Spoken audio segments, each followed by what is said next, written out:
Ford Motor Company, having put in place a green roof that Bill McDonough helped design. Bill McDonough, the author of Cradle to Cradle. It's about 500,000 square feet, sitting over Ford's truck assembly plant. It recycles water. It has a longer roof life. Obviously, it reduces the heating and ventilation requirements. It absorbs CO2 and has reduced the heating demands by 5%.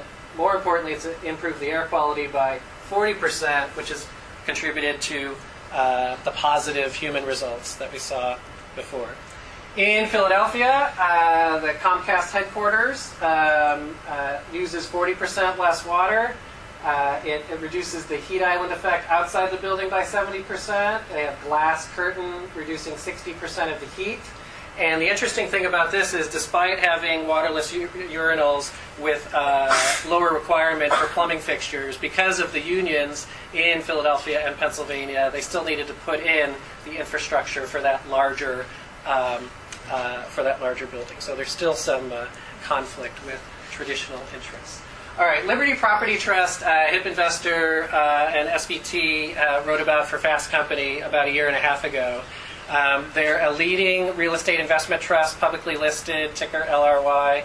They have 6 million square feet of LEED registered green space, which is just about 10% of their 70 million of space. And they've been named Developer of the Year this year by the National Association of Industrial and Office Properties. So when you take the HIP quiz, there's 10 questions. There's a handout here if you like. You can find it on the site. There's 5 questions about the management practices. How do you organize the company to be systematic about it? And 5 questions about human impact. So feel free to grab one of these. So one of the lead questions on the management system side is, what is your vision? And so Liberty Property Trust vision is to create environments that enhance the lives of people that use them. This is a REIT. This is the quality of their vision as a REIT. 2 and 3 of their new developments are LEED, including ones on speculation. And they also last year launched the first green industrial warehouse from the ground up. On the measures and finances, they track, obviously, the turn rates of their tenants, so that the tenants turn over less.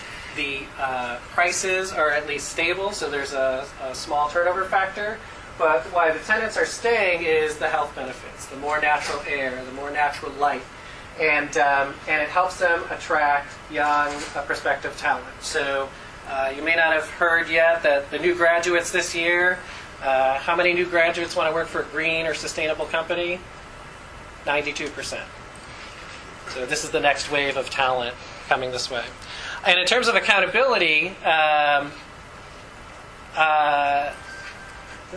we did not copy the extra material. So internally within the company, they track their environmental and social measures and map them to the financial performance. So on average, it might add 1 or 2% of to the building costs, some of those certification costs, but in general, it drops the operating costs 30 to 40%. Okay. So how can you be HIP? And we can talk about this in the interactive discussion as I wrap up. There are green mortgages that are available. Fannie Mae was the largest, is the largest green mortgage broker, I think, still. But you're able to finance the improvements to your home and leverage the tax credits. And so that's something you can check with your bank or with a bank like New Resource Bank, which also finances solar panels.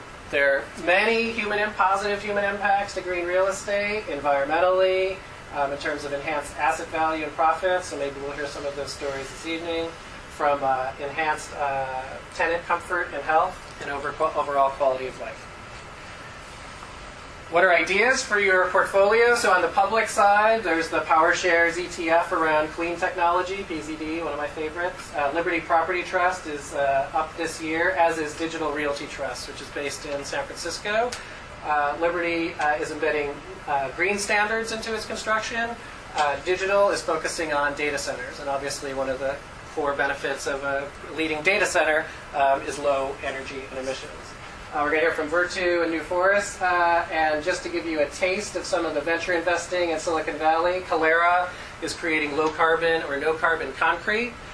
So Vinod Khosla supporting them. There's a company in Newark, California, CalStar Cement.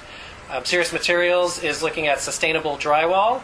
And this was pretty fascinating. A company in Japan, Suzuran, they're creating natural paint from the shells of scallops that you eat. Well, you don't eat the shell. All right, so we'll end off with two graphs here. So this is the Vanguard Commercial REIT Index, which is just about even for this year. Liberty Property Trust is up 30% as they continue to build out their lead portfolio. So something to consider for your portfolio. When we plotted against other REITs, so here's Digital Realty Trust, also slightly up for the year. Actually, this goes back a couple days to my birthday, happened by accident, and the day after Christmas. But most of the commercial REITs are down, including the overall index. So that's the quick HIP overview. We will post the slides online so that you can absorb those numbers. Next, I want to introduce Ritesh Patel of Virtu Investments, and he's going to tell us about what they're doing in residential.